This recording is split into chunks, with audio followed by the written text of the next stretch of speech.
Hello, হচ্ছে? Hello hello hello, সবাই শুনতে পাচ্ছিস রে বাবা মায়েরা? বাইরে সবাই শুনতে পাচ্ছে রে?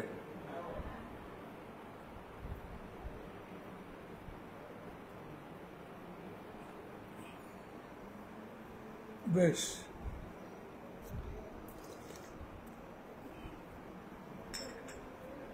প্রথমে আমি আজকে বিসর্জন মায়ের পূজা হলো, জগদ্ধাত্রী মায়ের। তো বিকেলবেলায় আমিও যাব বিসর্জনতে অংশগ্রহণ করব। আজকে আমি এখন তোমাদের আমার একটা কথা কাল থেকে মনে হচ্ছে, তাই তোমাদের বলা খুব আমার মনে হয় খুব দরকার, ভালো লাগবে। তো বিজয় কৃষ্ণ গোস্বামী তোমরা সবাই জানো, গোসাইজি বিজয় কৃষ্ণ গোস্বামী, তখন তিনি ব্রাহ্ম সমাজের মানুষ।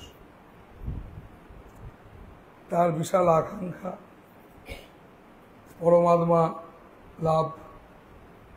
তিনি ছোটাছুটি করছেন, করতে করতে উনি বেনারসে গেছেন। বেনারসে গিয়ে ওখানে 2-5-7 দিন আছেন। খবর পেয়েছেন তৈলঙ্গ স্বামী ওখানে আছেন, গঙ্গায় ভেসে বেড়ান। তো উনি গঙ্গার এই ঘাট থেকে ও ঘাট পারে পারে জঙ্গল গাছপালা ছুটছেন, আর তৈলঙ্গ স্বামী জলে ভাসছে। ক্ষুধার্ত হয়ে যখন বসে পড়তেন, তো তৈলঙ্গ স্বামী ড্যাঙায় এসে বসত, আর ভক্তরা মিষ্টি খাবার দাবার দিতেন, আর সেগুলো সব ওই তৈলঙ্গ স্বামী বিজয় কৃষ্ণ গোস্বামীকে বলতো, তুই খা। এবং একদিন বিজয় কৃষ্ণ গোস্বামী দেখছেন তৈলঙ্গ স্বামী তিনি গঙ্গার ঘাটের পাশে একটা মা কালীর মূর্তি আছে, সে মা কালীর মূর্তিতে পেচ্ছাপ করে মাখাচ্ছে, পেচ্ছাপ করে মাখাচ্ছেন।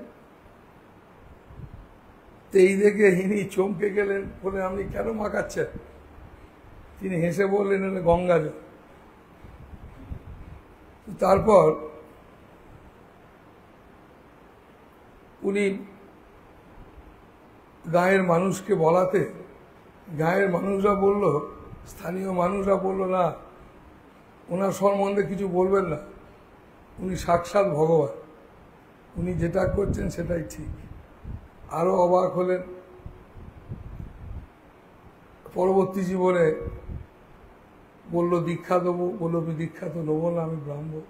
বললো আমি দীক্ষা দেবো না, তুমি কিছু কথা বলো। এবং পরবর্তী জীবনে দেখা গেল উনি সন্ন্যাস নিলেন, দীক্ষা নিলেন, এবং আবার গিয়ে তৈলঙ্গ স্বামীর সঙ্গে দেখা করেছিলেন। তো আমি এই কথাটা বলছিলাম কেন জানো? এই কারণে বলছিলাম, ওই যে পেচ্ছাপ করে গায়ে মাখাচ্ছে, এখন এইটা আমার তোমার কাছে পেচ্ছাপ করে মাখাচ্ছে, এটা হবে, কিন্তু যারা অন্তর্জগৎ মহাত্মা, তো এরা হচ্ছে অন্তর্জগতের বাসিন্দা। কেমন?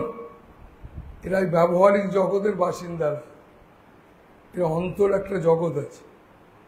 সেই জন্য দেখবে যে মা কালী, শিব, দুর্গা সব 3টে নয়ন আছে। এটা আমাদেরও আছে, বুঝলে, সবার আছে। এটাকে অন্তর্দৃষ্টি বলে। এই যা আমরা পড়ছি, জানছি, শিখছি, এসব এগুলোকে ব্যবহারিক দৃষ্টি। এই ব্যবহারিক দৃষ্টি দিয়ে আমরা সব কিছু দেখতে চাই, বিচার করতে চাই, জানতে চাই। কিন্তু এই ব্যবহারিক দৃষ্টিটাই কিন্তু সব লাভ, এটা আমরা বুঝতেও পারি। কখন বুঝতে পারি? যখন বুঝতে পারি যে আমাকে ভেতর থেকে ভালোবাসছে না, তখন কষ্ট পাই, এটা বুঝতে পারি। কিন্তু আমরা ভেতর থেকে কিছুই করবার চেষ্টা করছি না, আর যেটা আমরা ভেতর থেকে করবার চেষ্টা করি সেটাই ভালো হয়। কেমন? তো সেই কারণে আমাদের ভেতর থেকে দেখাটাই সব থেকে শ্রেষ্ঠ দেখা। এটা আমাদের ঘরে ঘরে প্রত্যেকটা মানুষের মধ্যে নামিয়ে আনতে হবে, যে মানুষকে ভাবাতে হবে যে আমাদের ভালো থাকার, ভালো না থাকার একটাই কারণ, সেটা হচ্ছে আমরা ভেতর থেকে দেখবার বা বলবার বা বোঝবার চেষ্টা করছি না বলে। তো যদি আমরা ভেতর থেকে দেখবার বা বোঝবার চেষ্টা করি তাহলেই আমরা ভালো থাকতে পারব। এছাড়া আমাদের কোনো রাস্তা নেই। কেন রাস্তা নেই? নেই কারণে নেই না, আমাদের ভেতরেই আছেন সেই পরম প্রেমময় চৈতন্য, আমাদের কাছে, আমাদের সব থেকে কাছে। এর থেকে আর কাছে কিছু হয় না। যখন আমরা জানতে পেরে যাই তাকে, সেই কাছের জন্য, এই কাছের জনকে কখন জানতে পারি না, যখন আমরা বুঝতে পারি যে আমাদের কাছের জন কাছে আছে, আমি বহু দূরে। তো সেই জন্য কালকে একটা গান, আমি বহু বছরের লেখা গান, কালকে পশু গাইছিলাম। গানের কথাগুলি ভারী সুন্দর। কথাগুলি কি জানো? বলছে, তুমি মাকে দেখেছো কোনোদিন বা দেখতে চাও? বলছে, না আমি দেখিও নি, দেখতেও চাই। কেন? না এই কারণে চাই না, মা তো তিনি, তাই তিনি সন্তানকে ছেড়ে যান না। কেমন? যিনি মা তিনি তো সন্তান ছেড়ে যান না। তো সেই জন্য আমি মাকে এই কারণে দেখতে চাইছি না বা জানতেও চাইছি না, সে তার সন্তান ছেড়ে যাবে না। কিন্তু কাজটা কি না, আমি সন্তান নই নাকি, আমাকে সন্তান হতে হবে। এই সন্তান হওয়াটাই যে সাধনা, বুঝলে? তাই মা তিনি আছেন, তিনি অজর অমর অক্ষয় ছিলেন, আছেন, থাকবেন। তাকে নানান রকম কিছু করে, তো তাই সেই জন্য এই যে তৈলঙ্গ স্বামীর কথা বললাম, ঠিক দেখবে বামা খ্যাপা, এই যে সমস্ত মহাপুরুষ যারা এসেছিলেন, বামদেব, ইনি মন্ত্র পড়ছেন না, তিনি মাকে বলছেন মা খা। মা যেন সত্যি, এটা পাথর না। এই যে পাথর না, এটা সত্যি। জানো, আমার মাকে রুটি খাওয়াই, যেমন আমরা, মা খেয়ে নাও, নিজের গর্ভধারিণী মাকে, এইরকম স্বাভাবিক। এই যে স্বাভাবিক, এত সহজ, এরকম তো আমরা নই নাকি? নই বলেই আমরা বুঝে উঠতে পারছি না। তাই আমাদের হতে হবে কি, সহজ হতে হবে। আমরা খুব কঠিন, আমরা ভীষণ কঠিন থেকে কঠিনতর হয়েছি। আমরা কিছু পেরেছি না পেরেছি, কঠিনতর হয়েছি, হয়ে কি করেছি, সর্বদিক থেকে সমস্যা তৈরি করেছি, সমস্ত দিক থেকে সমস্যা। যখন একটুখানি টাকা পয়সা অভাব ছিল, লড়ছি, একটু হলো দেখা গেল ছেলেটা আমার অন্যদিকে চলছে। যেই ছেলেটাকে থামাতে গেল দেখা গেল তারা অমুক একটা, কিছু না কিছুর মধ্যে সব জড়িয়ে পড়ছে। কেন জড়াচ্ছে? কেন? এই কারণে জড়াচ্ছে না, আমরা কাউকে, ছেলে মেয়ে সংসারের সবাইকে প্রথম আমাদের মাথায় রাখতে হবে যে আমরা ভাবার আগে যদি জড়াই তো পরমাত্মার সঙ্গে প্রথম সম্পর্ক তৈরি করি। কেমন? তার সঙ্গে জড়াবো, তার ভাবাদর্শের সঙ্গে জড়াবো, তার ভাবনার সঙ্গে জড়াবো। পরমাত্মার তো কোনো রূপ নাই, তার নাম নাই, কিছুই নাই। তিনি আছেন, ছিলেন, থাকবেন, সেটাই আছে। তারই রূপ কৃষ্ণ, তারই রূপ রাম। তুমি আমি সবই তো তারই রূপ। তুমি অরূপ স্বরূপ, সগুণ নির্গুণ, দয়াল ভয়াল হরি হে। আমি কিবা জানি, আমি কিবা বুঝি, আমি কেন ভেবে মরি হে। তাই আমরা এসব ভাববো না। কেন ভেবে মরব? যেটা তোমার মনে হয় যে গুরু, কেউ বলছে বাবা আমি আপনার কাছে দীক্ষা নিতে পারবো কিনা, আমি দেখ, যাকে তুই গুরু বলে মনে করবি, যাকে তুই ভেতরে ধ্যান করতে পারবি, যাকে ধ্যান করার মতো, যাকে তুমি হৃদয়ে ধ্যান করার মতো মনে করছো, তার কাছে দীক্ষা নেবে, গুরু তিনি। কেমন? কিন্তু এটা মাথায় রাখতে হবে যে এটা একটা বড় সমস্যা আছে। কি জানো? সমস্যা হচ্ছে এইটাই যে তোমরা এমন জিনিস সব চাও, যে চাওয়াগুলো এত মেকি, তার জন্য কি হয়, তোমার মানসিক স্তরটা না খুব পাতলা, বুঝলে, খুব হালকা। তাই তোমার বিশ্বাস এই মুহূর্তে হলো এটাই বোধহয় ঠিক, কিছুক্ষণ পর বলছো না এটা ঠিক না। এই যে দুর্দুল্যমান মানসিকতা, এই মানসিকতায় তুমি গুরু কেন কিছুই তুমি করতে পারবে না, তুমি ভীষণ অস্থির, তুমি চঞ্চল না, তুমি অস্থির। অস্থির কেন না, তুমি উদ্দেশ্যহীন হয়ে ছুটছো, বাইরে না ভেতরে, তোমার ভাবনা, তোমার ভেতরে, তোমার ভাবনায় কেউ জানে না, তোমার স্ত্রী, তোমার বাবা মা, ছেলে মেয়ে কেউ জানে না, তুমি ছুটছো, ভেতরে ছটপট করছো। এই ছটপটানির থেকে বেরোতে গেলে তাই তোমাকে অন্তর্মুখী হতে হবে, বুঝেছো? এ মাদুলি কবচ দিয়ে হবে না, তোমার ভেতরে আগুন জ্বলছে, তোমার আগুন ভেতরে ফেলা, তুমি বাইরে জল ঢালছো, তুমি এটা করছো সেটা করছো, হবে কি করে? তো সেই কারণে বাবা মায়েরা তার অন্তর্মুখী হতে গেলে কি করতে হয় না, যিনি অন্তর্মুখী বলে তোমার মনে হয় যে উনি অন্তর্মুখী, যিনি অন্তর্মুখী, যে ভেতর থেকে দেখেন তিনি এইরকম ছেলে, এইরকম মেয়ে, তুমি কি জামা কাপড় পরেছো, অমুক পরেছো, এই সবটা তাদের দৃষ্টি না, বুঝলে? দেখবে আমি প্রায় দিন বলছি, তোমার বইয়ের, তোমার স্বামীর তার হাতটা, মুখটা খুব সুন্দর, তুমি দিন রাত বলছো, কিন্তু মৃত্যুর দিন পর্যন্ত বলতে পারছো না। কেন না, তুমি তখনই বলতে পারবে যে এই হাতটার সঙ্গে, মুখটার সঙ্গে একটা হৃদয়, একটা হার্টের সম্পর্ক আছে, তার জন্য এই হাতটা, এই মুখটা তো সুন্দর, বুঝলে? যদি তুমি মনে করো ওই মুখটার সঙ্গে হৃদয়টার সম্পর্ক আছে, এই হার্টের সম্পর্ক আছে, তাহলে তোমার মুখটা চিরদিন সুন্দর থাকবে, কারণ হাতটা তো সুন্দর, হাত মানে তো ভগবান। তাই ভগবানের সঙ্গে যুক্ত হয়ে তুমি তোমার ছেলেকে, মেয়েকে, সংসারকে দেখো যদি, তাহলেই তুমি সুন্দর করতে পারবে, কেমন? নাহলে তুমি পারবে না।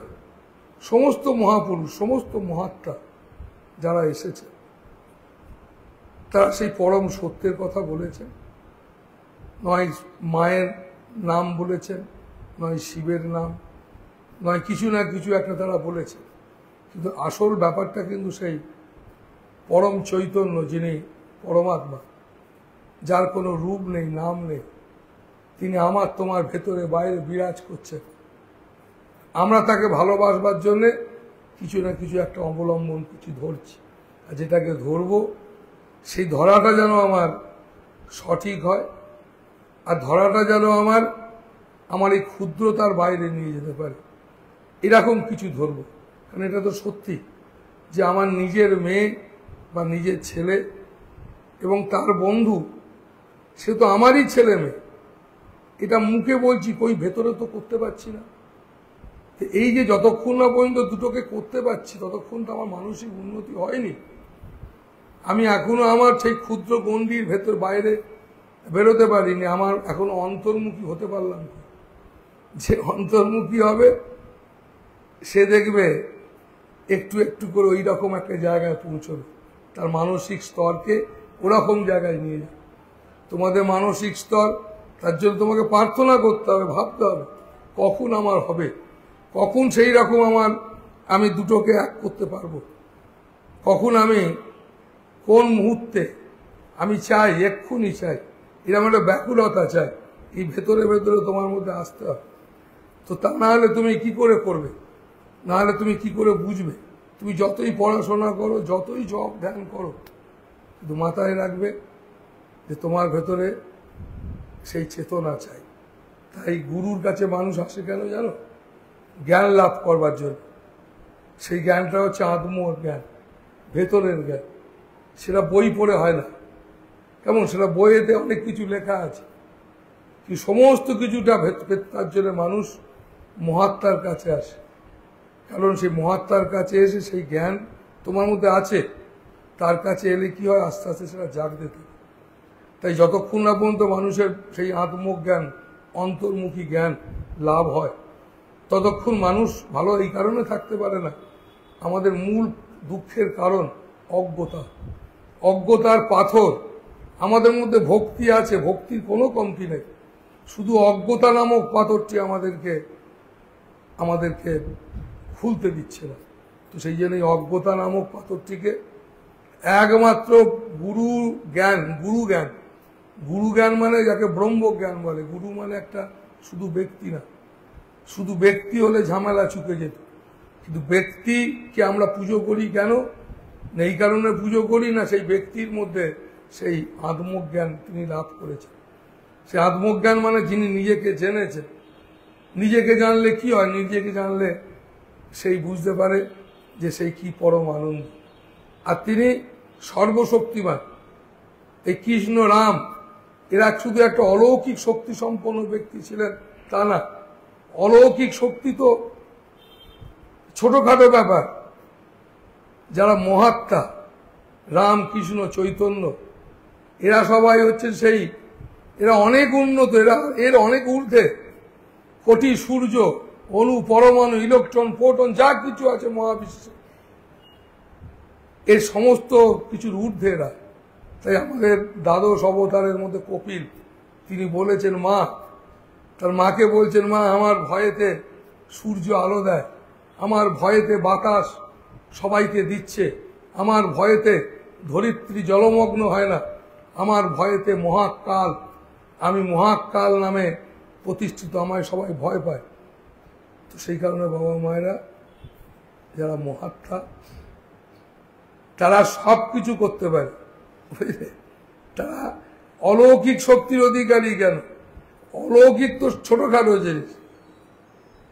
স্বামীজি বলতেন যার ইচ্ছায় ভববন্ধন থেকে মানুষ মুক্তি পায়, তার কাছে তো এই সমস্ত জিনিস ছোটখাটো জিনিস। ভববন্ধন থেকে জীব মুক্তি পায় কখন জানো? যখন জীব বুঝতে পেরে যায় না আমি জীব নই, আমি সেই পরম শিব, আমি অসীম অনন্ত চৈতন্য। এটা বুঝতে পারে যখন, এটা বুঝতে পারে সেই গুরু জ্ঞান লাভ করলে, বুঝলে? তো সেই কারণে যার জ্ঞানে যার ইচ্ছায় এরকম একটা জ্ঞান লাভ হয়ে যায়। পাশের বাড়ির মেয়ে নিজের মেয়ে, একই মেয়ে, দুটোকে একই আসনে বসানো যায় যার জ্ঞান লাভ করে। তো তাকে ভববন্ধন থেকে মুক্তি, সকল বিকার থেকে মুক্তি। তো এইরকম একটা দিব্য চেতনা। তো সেই কারণে বাবা মায়েরা তাই গুরুর কাছে, মহাত্মার কাছে আসবে। তুমি কষ্ট পাচ্ছ কেন জানো? শুধু অজ্ঞতা। অজ্ঞতা কি বলো তো? এই ব্যবহারিক জগতের দেখবে পড়া, আমাদের আশ্রমে নাম হয় নারায়ণ পড়া বেদা। পড়া মানে কি? পড়া বিদ্যা, অপরা বিদ্যা। পড়া বিদ্যা মানে যেটা আমরা পড়ছি, শিখছি, এটা হচ্ছে অপরা বিদ্যা। মানে এটা হচ্ছে মানে অপর, মানে এটা পড়াই না, এটা ফালতু, এটা কোনো মূল্য নাই। কিন্তু পড়া বিদ্যা মানে শ্রেষ্ঠ বিদ্যা, বেদা। বেদ মানে জ্ঞান, দিব্য চেতনা। সেই জ্ঞানে জ্ঞানী হওয়া। পড়ে না, যখন বই ছিল না তখন কিসে ছিল, কি অবস্থায় ছিল, সেই যে চেতনা, সেই পড়া জ্ঞান। তো সেই জ্ঞান লাভ করতে হয়। তার জন্য মানুষ যত সেই জ্ঞান লাভ করে তত আস্তে আস্তে মানুষ নিজেকে শান্ত করতে পারে, বুঝলে? তুমি নিজেকে শান্ত করতে পারবে, সবসময় জানবে ভুলকে তুমি যদি ভুল না বলতে পারো, তুমি নিজেকে কোনোদিন পরিবর্তন করতে পারবে না, বুঝলে? ভুলকে, আমার ভুলকে আমাকেই বলতে হবে ভুল বলছি, আমি ভুল করছি। এটা যেদিন আমি নিজে বলতে পারবো সেদিনই আমি শুধরোতে পারবো। তার আগে কেউ কোনোদিন শুধরে দিতে পারবে না। কারণ মাথায় রাখবে, আমি তোমাকে এক গ্লাস জল তুলে দিতে পারি, আমি গুরু, তুমি আমাকে মাস্টার বলছো। আমি তোমায় এক গ্লাস জল তুলে দিতে পারি, কিন্তু ঘেটার দায়িত্ব, ভেতরে নিয়ে যাওয়ার দায়িত্ব তোমার, নাকি? এটা একদম তোমার। ওইটুকু তোমাকে করবার জন্য তোমায় লড়তে হবে। তাই জানবে বৈরাগ্যেরই এক নাম সন্ন্যাস। বৈরাগ্য ছাড়া সন্ন্যাস হয় নাকি? বৈরাগ্যরই তো না, তাই তো সন্ন্যাস বেশ, মানে তো বৈরাগ্যের বেশ। বৈরাগ্যই হচ্ছে মুক্তির একমাত্র রাস্তা, বুঝলে? তাই বাবা মায়েরা খুব ভালো করে সংসার করো। আর বৈরাগ্য মানে কি বলো তো?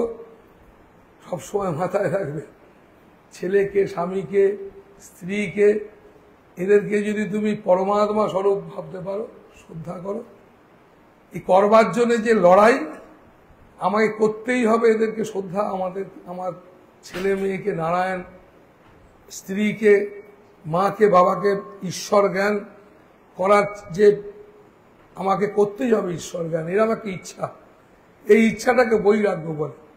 আর এই ইচ্ছাটাই তো আসল ইচ্ছা, এটা কি সাধনা? সমস্ত কিছুর মধ্যে সেই পরম প্রেমময়কে মানে এই চোখ দিয়ে দেখা না, এই চোখ দিয়েও দেখা, ভেতর থেকেও দেখা। তো সেই কারণে বাবা মায়েরা খুব আনন্দে থাকো। আর জানবে সাধু সঙ্গ করলে মানুষের, যারা সাধু মহাত্মা, বুঝলে, এই যে দেখবে আমাদের ভারতবর্ষের মাটিতে যেসব সাধু মহাত্মারা এসেছিলেন, তাদেরকে মানুষ প্রচণ্ড অহংকারী বলতো, কেউ পাগল বলতো, অহংকারী বলতো, সব বলতো। কেন বলতো? এই কারণে বলতো, যারা তত্ত্বজ্ঞ পুরুষ। তাই স্বামীজি বলেছেন কবিতায়, তত্ত্বজ্ঞের সংখ্যা মষ্টিমেতে হয়, অতত্ত্বজ্ঞ তাহা দেখে হাসিবে নিশ্চয়। যারা তত্ত্বজ্ঞানী, তো এই যে বললাম, তুমি যদি ওই তৈলঙ্গ স্বামীর মতো করতে যাও, এটা হবে না, এটা অ্যাক্টিং করা হয়ে যাবে। এটা অ্যাক্টিং না, এটা সত্যি হতে হবে, নাকি? এটা জীবন্ত হতে হবে। এই জীবন্ত ব্যাপারটা কিন্তু সবসময় মাথায় রাখবে। তুমি একটা সামান্য কাম, একটা সেক্স, একটা লোভ, একটা সামান্য জিনিসকে তুমি সহ্য করতে পারছো না, তোমার কাছে একটা বিশাল অসামান্য। কেমন তুমি একটুখানি, তুমি তোমার খিদে পেয়েছে, তুমি 2 ঘন্টা একটুখানি অপেক্ষা করতে পারছো না, তো তাহলে কি হচ্ছে না, তুমি পারছো না অপেক্ষা করতে, তুমি হেরে যাচ্ছ। তাই বাবা মায়েরা, কেন হেরে যাচ্ছি জানো? আমরা জানি না যে আমরা একটু ধৈর্য ধরলে অনেক কিছু পাওয়া যাবে, বুঝলে? যে সয় সে মহাশয়। তাই মামা মাথায় রাখবে, বাচ্চা, ছেলে মেয়ে, বৃদ্ধ মানুষ, যেই হোক, একটু ধৈর্য ধরো। কাউকে ছোট করো না, কোনো ঠাকুর ছোট না। আমি ছোট করার মালিক না, আমি বড় করার মালিক না, বুঝলে? তুমি আমি ছোট করার বড় করার মালিক না। আমরা বাহ্যিক জগৎকে নিয়ে চলি, তার জন্য ভাবি বোধহয় ও ছোট ও বড়। তো সেই কারণে একটু অন্তর্জগতের দিকে তাকাও, তখন তুমি বুঝতে পারবে তোমার বড় ছেলেটাও যা আর ছোট ছেলেটাও তাই, নাকি? নাহলে তুমি বুঝতে পারবে না। আর নাহলে তুমি বাহ্যিক দিক থেকে তুমি বলতে লাগবে আমার বড় ছেলেটা একটু ভালো, ছোট ছেলেটা সারা মুখের গলাতেই বল, বুঝলে, ঝগড়া করতে করতে বল। তো সেই কারণে বাবা মায়েরা খুব আনন্দে থাকো, ভালো থাকো। আর আমি তোমাদের বললাম যে সাধু সঙ্গ করবে, সাধু সঙ্গে তোমাদের মঙ্গল হবে, মঙ্গল হয় মানুষ। কারণ মহাত্মাদের হাওয়াটাও ভালো। মহাত্মাদের হাওয়া মানে জানো, তাদের সংস্পর্শে থাকা, তাদের মধ্য থেকে একটা অরা বিচ্ছুরিত হয়, অরা বিচ্ছুরিত হয়। সেই অরাটা তুমি জানো আর না জানো, তোমাকে সে ছোঁয়। এই ছোঁয়াটা তোমার জীবনের ভীষণ দরকার। কেমন? সেই জন্য মানুষ সাধু মহাত্মাদের কাছে যায়, চুপ করে বসে থাকতে হয়, শুনতে হয়। চেষ্টা করো, ভেতরে একটু একটু করে চেষ্টা করো। তুমি জানবে, তুমি আজকে না হলেও কাল তোমায় চেষ্টা করতেই হবে। কিসে চেষ্টা করতে হবে না, তুমি তোমার আসল যে পরিচয় তাকে তুমি জানবে না, হয় নাকি করে, তোমাকে জানতেই হবে। তো যাই হোক বাবা মায়েরা, খুব ভালো থাকো। আজকের দিন খুব ভালো দিন। বিজয় মানেই আনন্দ, আর আনন্দ মানেই তো আনন্দ, আর আনন্দ পাওয়ার জন্যই তো সব কিছু। তাই যেমন তরকারিতে নুন না দিলে বেস্বাদ লাগে, তাই দুনিয়াদারিটাকে সব কিছু যদি তুমি দুনিয়াদারি সব যদি পেয়ে যাও, যদি আনন্দ না থাকে, তাহলে সব কিছু পেয়ে গেলেও তোমার বেস্বাদি লাগে, নাকি? তো সেই কারণে বাবা মায়েরা, তাই আনন্দের সন্ধান করো। আছে কিন্তু তোমার ভেতরে, বাইরে কিন্তু নাই। আর আছে কোথায় জানো? সংযমে, শুধু সংযমের মধ্যে। আর সংযম কেন কথাটা ব্যবহার করলাম না, এই বললাম আমরা জানিই না যে একটু ধৈর্য ধরলেই অনেকটা পাওয়া যায়, নাকি? তো সেই কারণে বললাম বাবা মায়েরা, যে সয় সে মহাশয়। ভালো থাকো, এগিয়ে চলো, ভালো চর্চা করো। মাথায় রাখবে, আমি যে পথ বলি সেই পথটা হচ্ছে জ্ঞান মিশ্রিত ভক্তি। কেন? তোমার মধ্যে ভক্তি আছে, জ্ঞান চাই। আর এই জ্ঞান শুধু বই পড়ে হবে না, মহাত্মার কাছে যেতে হবে। গিয়ে ভেতরে সেই জ্ঞান তোমার অর্জন করে তোমার অজ্ঞতাকে তোমাকেই তাড়াতে হবে। কারণ মাথায় রাখতে হবে তোমার ভুল তোমাকেই স্বীকার করতে হবে, করে নিজেকে পরিবর্তন করতে হবে। খুব ভালো থাকো, জীবনকে ধন্য করো। হরিওম, হরিওম ভগবান, হরিওম।